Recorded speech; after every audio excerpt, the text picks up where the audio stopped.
Dmitry Asenov es un ingeniero búlgaro en geología e hidrogeología que realizó estudios doctorales de ingeniería nuclear y medioambiental y acumula grandes conocimientos de ingeniería y física nuclear. Una de las cosas que más le interesan es la desaceleración de partículas. Preocupado por el impacto medioambiental de las energías nucleares, Asenov se encuentra muy comprometido con la búsqueda de soluciones al respecto. Diseñó y patentó la tecnología Nanoflex HLW, un medio seguro para reciclar y deshacerse permanentemente y de forma mucho más barata de todos los residuos nucleares de altísimo nivel tóxico. Su tecnología puede convertir todos los residuos del desastre nuclear de Fukushima en feldespato y dejar totalmente limpias las áreas de cultivo, porque eso es lo que hace su Nanoflex HLW, convertir los residuos tóxicos de varios tipos en feldespato. Asenov dijo que estos y otros descubrimientos forman parte de una misión que los extraterrestres le encomendaron, y todo comenzó a partir de una experiencia cercana a la muerte. Todo comenzó en 1967. Asenov, con 17 años, tenía el oído dañado y tomaba un medicamento llamado Torecan. Ingresó en el hospital con síntomas de rigidez y dificultad para respirar, hasta que perdió el conocimiento y se sintió que moría. En un primer momento dijo que salió de su cuerpo y que fue capaz de contemplarse a sí mismo yaciendo sobre la cama del hospital. El médico le dijo a su padre que Dmitry se estaba muriendo y que no podían hacer nada para salvarlo, porque no sabían lo que le estaba pasando y los exámenes médicos a los que le habían sometido no arrojaban ninguna luz. En un momento dado, una enfermera le dijo al médico lo siguiente: dele un Belonal, para que por lo menos tenga una muerte decente.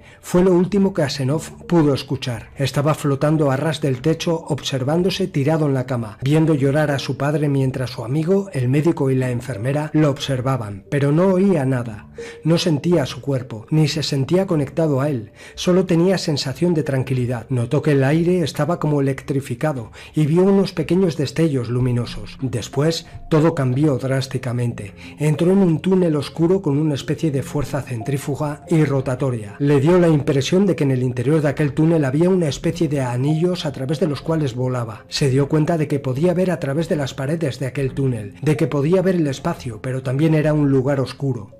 A medida que su tránsito por aquel túnel se aceleraba, vislumbró a lo lejos frente a él un punto muy brillante. Inmediatamente vio pasajes de su vida que se sucedían cada vez más deprisa, a medida que se iba acercando al momento de sus 17 años. Al terminar el último de aquellos pasajes de su vida, saltó desde el túnel hacia un espacio de luz brillante, blanca y fluorescente. Asenov recuerda lo siguiente: aquel espacio era brillante y relajante. La luz era tan brillante y electrizante que podía ver como destellos de pequeñas partículas rotando lentamente. Yo iba volando lentamente a través de esta luz, como un banco de niebla pudiera hacerlo a tu alrededor. Fue entonces cuando vi un ser que se presentó ante mí vestido de blanco. Apareció de la nada ante mí. Era un anciano ataviado con un vestido largo, con una túnica. Ofrecía un aspecto húmedo, sin líneas definidas en el rostro, como si fuera un holograma. Empezó a hablarme, aunque yo no podía oír su voz, pero todo lo que decía resonaba dentro de mi cerebro como un eco. Estuvimos hablando durante mucho rato y al final me dijo que no podía quedarme más tiempo allí, que tenía una misión que cumplir y que debía volver. En aquel momento no me dijo en qué consistía la misión, pero me comunicó que me lo harían saber llegado el momento. Entonces sabría todo lo que necesitaba saber. Fue desapareciendo lentamente en la luz brillante.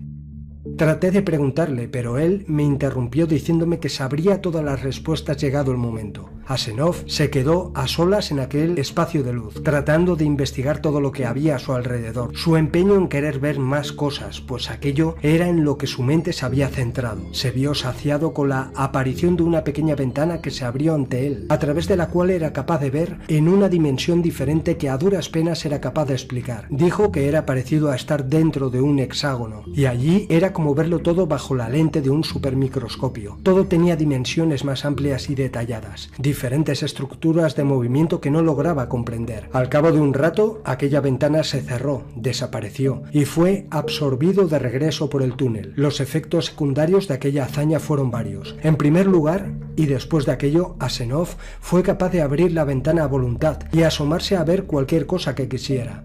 Después esa ventana desapareció y fue reemplazada por una habilidad insólita. Podía ver a través de la ropa de la gente, incluso a través de su cuerpo. Si había algún área del organismo que no funcionaba bien, la veía de color marrón brillante y con una textura esponjosa. No tardé en perder el interés en leer libros porque tras las 10 primeras páginas ya sabía cómo seguía la historia y cómo acababa. De forma inexplicable, como si ya lo hubiera leído antes. Con frecuencia era capaz de predecir lo que los demás iban a decirme, qué pensaban o cuáles eran sus intenciones. Esto me parecía tan fascinante que disfrutaba secretamente jugando con esta habilidad. Otro de los cambios que acusé es que empecé a tener sueños en los que predecía qué iba a pasar, en muchos casos con varios días de antelación. Los sueños además se convirtieron en una gran fuente de conocimiento. Veía dibujos, explicaciones, formas de hacer las cosas. Fui capaz de anticipar la muerte de mi madre. Mi comportamiento se tornó analítico, como si no existiera, calmado y frío, nada me sorprendía. Asenov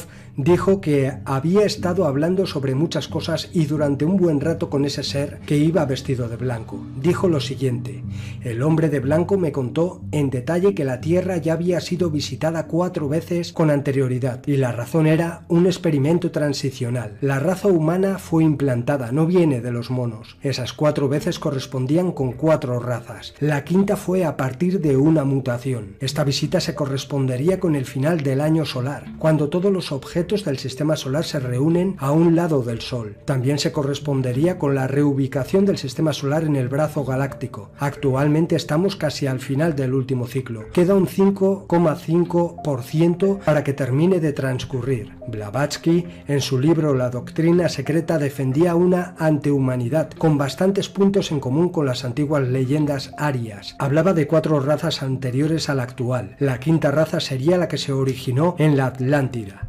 También los mayas, aztecas y otros pueblos mesoamericanos creían que habían existido otros mundos o soles anteriores a este, cada uno identificado con una determinada raza o especie humana. Posteriormente Asenov entró de lleno en materia extraterrestre y dijo lo siguiente: los alienígenas vinieron a la Tierra e implantaron el embrión humano. Una vez que empezó a reproducirse dejaron que el proceso siguiera su curso. Esperaban que la esperanza de vida fuera mayor, pero no fue así. Al principio los alienígenas dejaron a algunos de los suyos al cargo de la misión. La esperanza de vida era tan corta que casi se abocó a la extinción. Fue necesaria una extensión genética. Se mezclaron con las hembras humanas para reproducirse, pero tampoco hubo mucha suerte, y a los 43.200 años más o menos también se extinguieron. El siguiente paso fue programar a algunos seres humanos mediante un complicado proceso de abducción. Muchos de estos casos se encontraban en el grupo de las experiencias cercanas a la muerte. Estos humanos fueron programados y soltados discretamente como miembros de un clan de supervivencia. En la actualidad no llegan a un 5% del total de la población mundial, pero este número ya es capaz de gobernar el mundo llegado el momento. Los alienígenas que hay entre nosotros trabajan para establecer un contexto de orden antes de que llegue el momento del contacto masivo, con el fin de evitar el pánico y los altercados que tuvieron lugar en visitas anteriores. Trabajan diligentemente para implicar suficientes mutantes en el sistema a través de las experiencias cercanas a la muerte con el fin de establecer el citado orden. Tras estas confesiones, el ingeniero desveló la naturaleza de aquella misión que el hombre de blanco, que el ser que se le apareció vestido de blanco, que se encontró durante su experiencia cercana a la muerte, le dijo que sabría a su debido tiempo. Hasta este momento he recibido 2 instrucciones. La primera fue mudarme a vivir a Salt Lake City para formar parte de un grupo de contactados. Asenov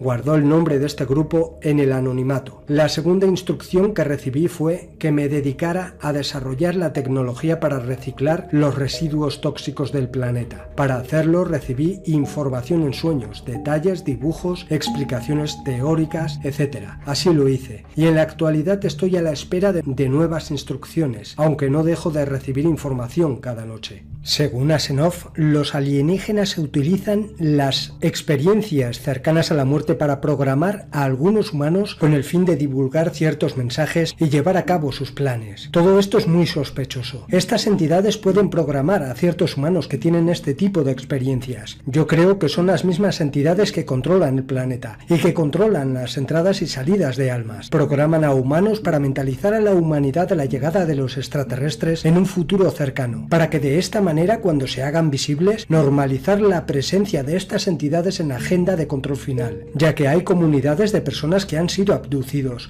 mujeres que han tenido, según ellas, hijos híbridos, fruto de estas abducciones, personas que, como Asenov, han sido mentalizados con la idea de que gracias a estas entidades han desarrollado poderes y conocimientos para salvar el planeta. Veremos qué ocurre en el futuro.